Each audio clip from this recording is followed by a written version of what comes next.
Cubans, Nicaraguans, basically everybody in Latin America has been fighting.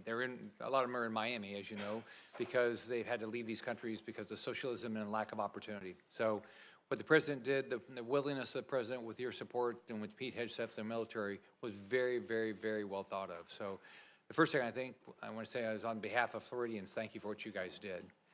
Now, the next is everybody has these ridiculously high expectations, which we all do. We would love to have a free and fair election tomorrow, where there was you knew that there was no oppression. Everybody wanted to run; they could run. So, tell us how should Venezuelans and Cubans and Nicaraguans look at this, and how patient should they be, and what would be the sort of the milestones you would give them to look at to say we are making progress? Well, first I would remind everybody, let's just go back 6 months, 8 months, a year ago at this time. The Venezuelan challenge for us was frozen. It was a frozen situation. We had a regime that was entrenched.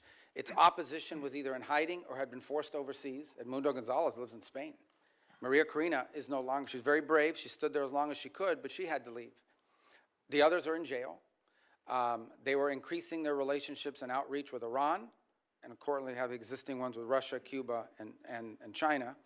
And other than more sanctions and more speeches and more threats and whatever, it was a frozen situation. Now, for the first time in literally a decade, there is the opportunity that something could change. There's not the guarantee that something will change, but there is the opportunity that something will change. We have changed that dynamic, which goes back to the question that Senator Merkley had about Cuba. What we are looking for is the opportunity for a change in dynamic.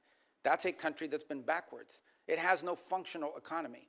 The people, you can call them Marxist, we can call them communist, but not even Lenin would recognize this version of communism and Marxism that they've instilled in Cuba. It's an economic model that hasn't worked anywhere on the planet. The suffering in the rural areas of Cuba are acute and they're deep, and it's not because of the embargo, it's because they don't know how to run an economy.